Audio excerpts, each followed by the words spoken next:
Dollar. Dirt and money, no soul. Had to go and get it, ain't no time to kick it. Got a stack and flip for my foes. Dollar. Please tell me you can hear me. Don't turn your back and don't neglect me. Just let me know if you need me. Dollar. Let me watch out for my partners. Keep my money long, get my team strong. Let me run away from my problems. Yup, what's good, original crew, man? We're back. Hey, man, we're back with another one, man. We got serial killers who are police officers. What? I didn't. You didn't what? Why you look like that?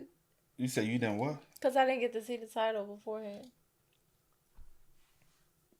That's because. Okay, you know something. You said because what, though? Nothing. What you just said? Nothing. Because you got to upset me. I ain't saying nothing. I ain't even did nothing. I keep it that way. I just stay black.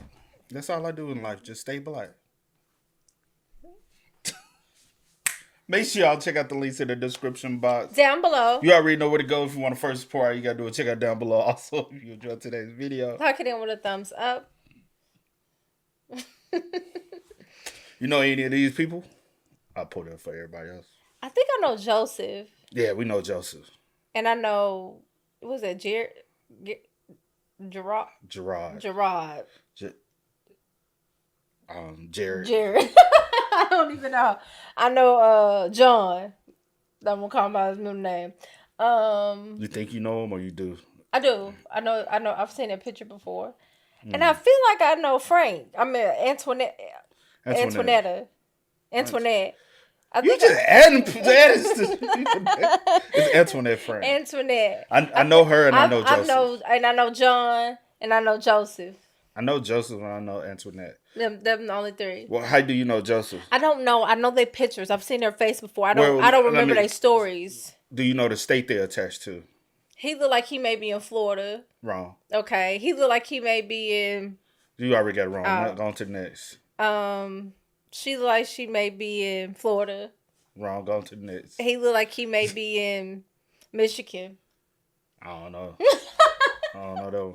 The two I said you got wrong. Yeah. California, Louisiana. Oh. Let's go. Gerard John Schaefer Jr. Gerard. Killer Cop. July 21st, 1972. Two teenage girls, Nancy Trotter and Pamela Wells, were hitchhiking near Fort Lauderdale, Florida, when a police officer pulled over and offered them a ride. He seemed official, professional, safe. He was a Martin County Sheriff's deputy named Gerard Schaefer. The girls got in his patrol car. It was a decision they barely survived. Schaefer drove them to a remote wooded area, claiming he was taking them somewhere safe. Instead, he forced them from the car at gunpoint, marched them into the woods, tied them to trees, and placed nooses around their necks. What? He left them there, terrified and helpless, saying he'd return. But before he could come back to finish what he'd started, another officer happened upon the scene during a routine patrol. Trotter and Wells were rescued. Schaefer was arrested. He was fired from the sheriff's department immediately. Wow. But investigators quickly realized that Schaefer's attempted abduction of Trotter and Wells wasn't an isolated incident. It was part of a pattern that had been going on for years. While searching Schaefer's home, police found a horrifying collection: jewelry, clothing, and personal items belonging to dozens of young women. They found graphic stories and drawings depicting torture, murder, and mutilation. They found detailed descriptions of hangings, stabbings, and sexual violence. Wow. Some appeared to be fiction. Others were clearly accounts of real crimes. In September 1972, the decomposed bodies of two teenage girls, Susan Place and Georgia Jessup, were discovered on Hutchinson Island. They'd been missing since April. Both had been tied to trees, tortured, raped, shot, and hacked to death. The method matched exactly what Schaefer had attempted with Trotter and Wells. Physical evidence linked him to the crime scene. Schaefer was convicted of 2 counts of first-degree murder in 1973 and sentenced to 2 life terms. But investigators believe he killed many more. Personal items belonging to numerous missing women were found in his possession. He was suspected in the disappearances of at least 30 young women and girls across Florida. What's particularly chilling about Schaefer is that he'd been using his authority as a police officer to commit these crimes for years before his arrest. He'd pick up hitchhikers, runaways, and young women traveling alone. His badge made them trust him. His patrol car made them feel safe, and he used that trust to torture and kill them. Schaefer was also known as the hangman because of his signature method. He'd bind his victims to trees with nooses around their necks, a sadistic ritual that gave him a sense of power and control. He later claimed, in letters and stories he wrote from prison, that he'd been killing since 1965, when he was just 19 years old. He boasted of killing women on 3 continents and claimed his victim count was between 80 and 110, though he could never remember exact details. Even in prison, Schaefer remained disturbing. He wrote graphic fiction that many believed were thinly veiled accounts of his real crimes. He filed frivolous lawsuits against anyone who called him a serial killer, despite the overwhelming evidence. He even claimed to have been friends with Ted Bundy, who was incarcerated in the same Florida prison, though Bundy dismissed Schaefer as a wannabe. On December 3, 1995, a fellow inmate entered Schaefer's cell and attacked him. The inmate slit his throat and stabbed him over 40 times, focusing on his eyes. Gerard Schaefer died at age 49. The man who'd used his badge to prey on vulnerable young women, who'd tortured and killed for his own sadistic pleasure, met a violent end behind the same bars that had held many of his victims' stories. Mikhail Popkov, the werewolf. No, I did not know about this dude. I don't think you did. I said I don't know his story. I knew his face. I've seen that mugshot before. But anyway, Chad, just because you don't know somebody don't mean I don't know. But that's crazy though. That's crazy, and I do feel like you remember that one we came across that girl's story, and she was like how she ended up dating this police officer that was a serial killer. Yeah, you do, because she was a minor and she was a female. The officer was also a female. It was in Florida. Oh yeah, I remember that. Yeah. I don't know the precise details. I cannot remember verbatim. But then she tried to hire a hit on that girl. Help me out. I just said now it's coming back to you, but I'm like, maybe I don't know. I don't remember the details. But that's a crazy situation though. Scary at the Did same she try time. to hire, or did she try to get her to come where she was at, and she was gonna like? No, they end up dating and stuff. Okay, yeah. Just you gotta, cause this something about Atlanta too. Yeah, I think that was like the She meeting point. did. Or something. Oh no, the girl was from Atlanta. She was going to Florida. She had met. Yeah. That wasn't a meeting point. I think that's where the girl was from. Behind the same bars that had held many of his victims' stories. Mikhail Popkov, the werewolf. June 2012, Angarsk, Russia. Police investigators were conducting mandatory DNA testing of current and former police officers in the Irkutsk region. They were searching for a serial killer who'd been terrorizing the area for 2 decades. When they tested the DNA of Mikhail Popkov, a 48-year-old former officer, they got a match. The friendly, charismatic cop who everyone loved had been hiding a monstrous secret. Between 1992 and 2010, Popkov murdered at least 83 women, making him Russia's most prolific serial killer in history. He surpassed even Andrei Chikatilo, the notorious butcher of Rostov. And he did it all while working as a police officer and later as a security guard. Popkov's method was terrifyingly simple and effective. He'd patrol the streets of Angarsk in his police car or his personal vehicle, a Lada 4x4 off-road vehicle commonly used by law enforcement. He'd offer rides to women late at night, particularly those who were intoxicated or appeared to be sex workers. They'd get in the car because he was a cop. They trusted the badge. Once they were in his vehicle, he'd drive them to remote wooded areas. There, he'd attack them with whatever weapon he had available. Axes, hammers, screwdrivers, knives. He'd rape them, mutilate them, and leave their bodies in forests, along roadsides or in cemeteries. Some victims had over 150 stab wounds. The brutality was so extreme that Russian media nicknamed him the werewolf and the Angarsk maniac. What makes Popkov's case even more disturbing is that he investigated his own crimes. He was assigned to work on cases involving missing women and bodies that he himself had left behind. He'd interview suspects, handle evidence from his own crime scenes, and participate in police discussions about the killer they were hunting. He was literally investigating himself. Popkov later claimed he was motivated by a perceived infidelity. In 1992, he believed he caught his wife having an affair. Though she denied it, Popkov became consumed with rage toward women he deemed immoral. He saw himself as a cleaner, purging the streets of prostitutes and women living what he considered debauched lives. For years, police had no leads. Bodies kept appearing, but the killer seemed impossible to catch. Then, investigators noticed a pattern.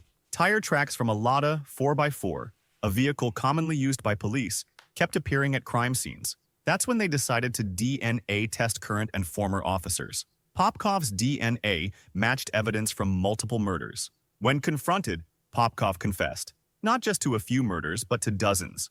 In 2015, he was convicted of 22 murders and sentenced to life in prison. Then, in 2017, he confessed to 59 more killings. He was convicted of 56 additional murders in 2018, receiving a second life sentence. The man who'd been trusted to protect his community, who attended police functions and was described by colleagues as funny and charming, had been one of history's most prolific serial killers. His wife and daughter had no idea. His colleagues had no idea. He'd hidden in plain sight for 18 years, using his badge as both a shield and a weapon. Mikhail Popkov is now 60 years old, serving his sentence in Russia's Black Dolphin prison, one of the country's most brutal facilities. He'll spend the first 15 years in solitary confinement, and he'll never leave prison alive. Gennady Mikhasevich. That's gonna mess up with his mind. Good. Well, his mind was already messed up. It was already messed up. Maybe he'll correct it. And honestly, their excuse I thought I caught my wife having an affair on me. How do you think you caught your wife having an affair? Either she did or she didn't, my boy. Either you caught her or you didn't. What we talking about? It ain't thinking. It ain't thought. You better start thinking. Volunteer officer killer. Between 1971 and 1985, the city of Vitebsk in the Soviet Union was terrorized by a serial killer targeting young women. 36 women were confirmed murdered, though the real number may be closer to 60. They were raped, strangled, and left in various locations around the city. The police had suspects. They had confessions. They even had convictions. There was just one problem. They had the wrong people. Gennady Mikhasevich was a volunteer police officer, a member of the Voluntary People's Druzhina, a citizen patrol organization in the USSR. He was often assigned to investigate the very murders he'd committed. He'd interview suspects, handle evidence, and participate in case discussions. And when the pressure mounted to solve the crimes, he helped ensure other men took the fall. 13 innocent men were arrested and convicted for Mikhasevich's murders. 12 were sent to forced labor camps in Siberia, brutal gulags where many died. One man was tortured into confessing, then executed by firing squad for a crime he didn't commit.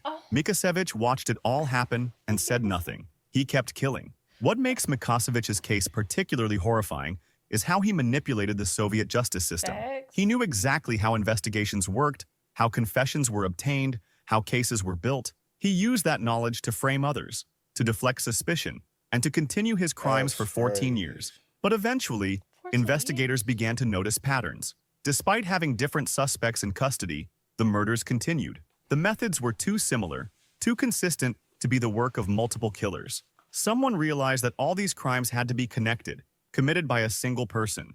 Worried that he was about to be discovered, Mikhasevich tried one last manipulation. He sent an anonymous letter to police, signed Patriot of Vitebsk, claiming that the murders were the result of the corruption of Soviet society. He thought this would throw investigators off his trail, or make them dismiss the cases as political rather than criminal. It backfired spectacularly. Police began analyzing handwriting samples from every man in the region. They compared the anonymous letter to writing samples from over 500,000 males in the oblast.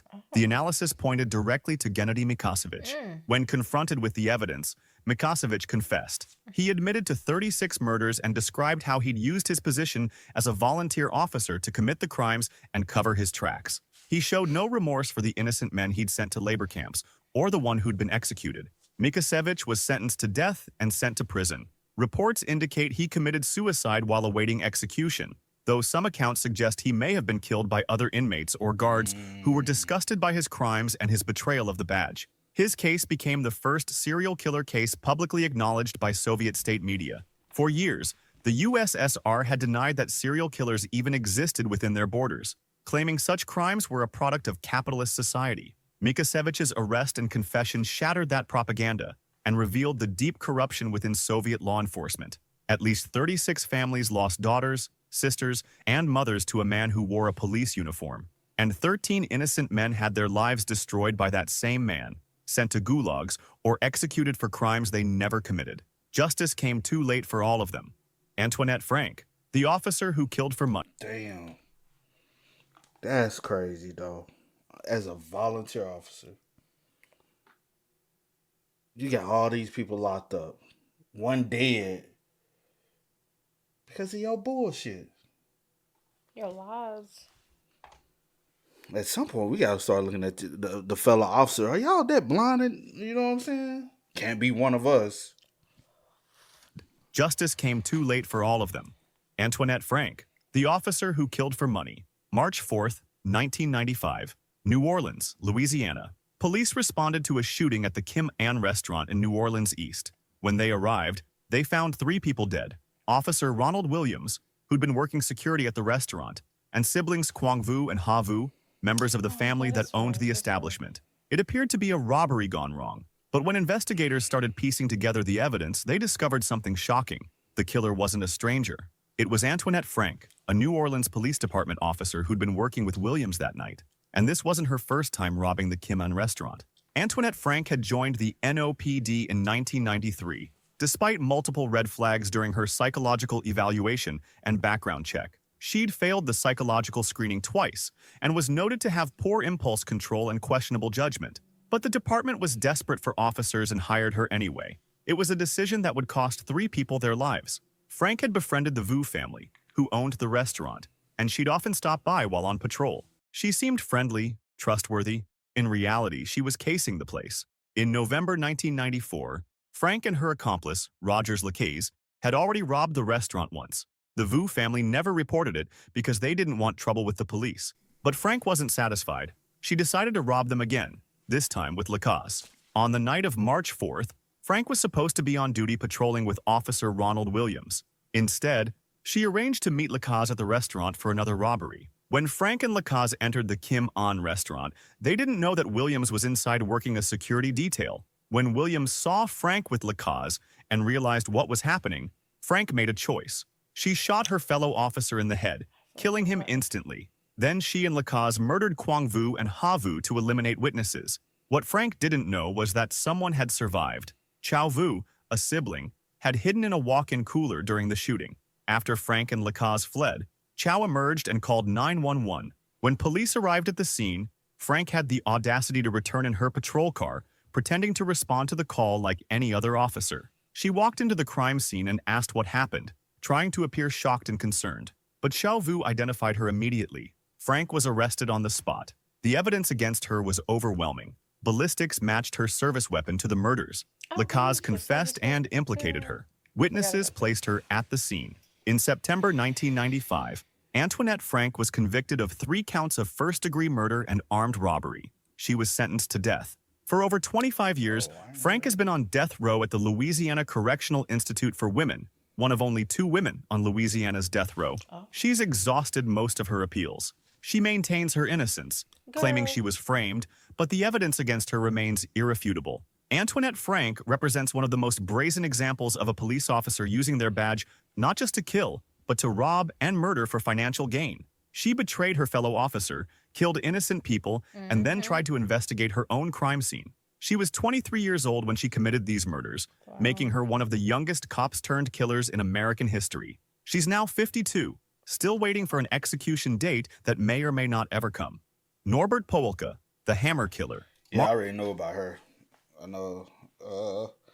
The details I got are a little different, but I had to revisit the details because I can't remember verbatim. But I know a little bit about that, you know. March 1984, Germany. Police officer Norbert Poehlke's daughter died from cancer, leaving his family devastated and buried under approximately $400,000 in medical debt. Poehlke was a veteran officer with years of service, a respected member of his community, but the financial pressure broke something inside him. Between May 1984 and October 1985, a series of eerily similar crimes terrorized West Germany. A masked assailant would rob banks using a specific method. He'd smash the teller window with a sledgehammer, demand money, then flee in a stolen car. Hours or days later, the owner of that stolen car would be found dead, shot in the head, usually in a wooded area near the bank. It happened at least 3 times, and investigators realized they were dealing with a serial killer. But this wasn't a typical serial killer motivated by psychological compulsion or sexual gratification. This was someone killing to cover their tracks during robberies, someone methodical and calculating. The police investigation was extensive. They analyzed the crime scenes, the ballistics, the patterns, and slowly, the evidence began pointing in a direction no one wanted to believe, toward one of their own. Norbert Poehlke fit the profile. He had access to weapons. He knew how investigations worked. He understood forensics and crime scene analysis. And he desperately needed money. When investigators dug deeper, they found connections between Poehlke and the crimes. Before police could arrest him, Poehlke made his final choice. He committed suicide, leaving behind a note that many interpreted as a confession, though he never explicitly admitted to the murders. His death ended the investigation and closed the cases, but it left many questions unanswered. Investigators believe Poehlke was responsible for at least 3 murders connected to his bank robberies, possibly more. His family's financial desperation had driven him to robbery, and his need to avoid capture had turned him into a killer. What's particularly tragic about Poehlke's case is how it started. He wasn't a sadistic psychopath or a power-hungry predator. He was a father trying to pay for his daughter's medical treatment, a man crushed by debt in a system that failed his family. But that doesn't excuse what he became. He murdered innocent people, stealing their cars and their lives just to cover up his robberies. Norbert Poehlke's case serves as a dark reminder that even those who start with understandable motivations can descend into unforgivable acts. The badge he wore was meant to protect people. Instead, he used his knowledge as an officer to kill them and evade justice. His suicide meant he never faced trial, never answered for his crimes, and never gave his victims' families the closure they deserved. Joseph DeAngelo, the Golden State. Yeah, that's fucked up. And I don't care, even if you are doing it for financial reasons, because that never gives you the any kind of leverage or sympathy to say, oh, you, like, bro. A lot of people go through things in life and they don't have to turn to taking other people's lives, or robbing, or stealing, or killing. Like, you know what I'm saying? Like, gave me a little too much sympathetic speech and verbiage at one point. You know.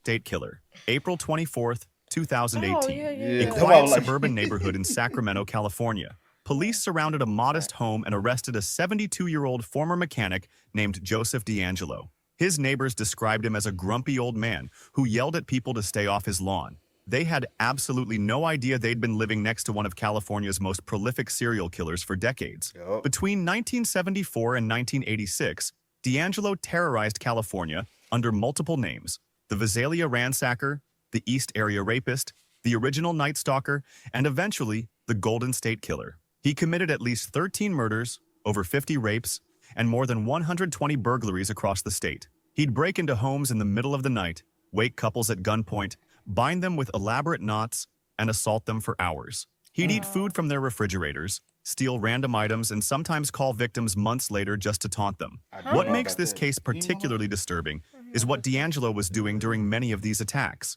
He was a police officer, first with the Exeter Police Department, then with the Auburn Police Department. By day, he was investigating burglaries and patrolling neighborhoods.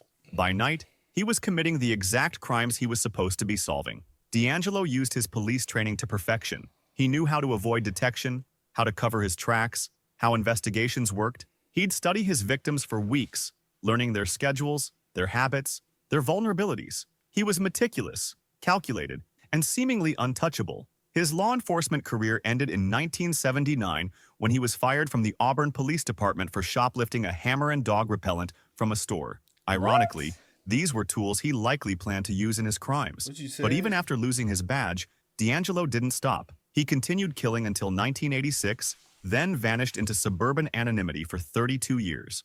What finally caught him?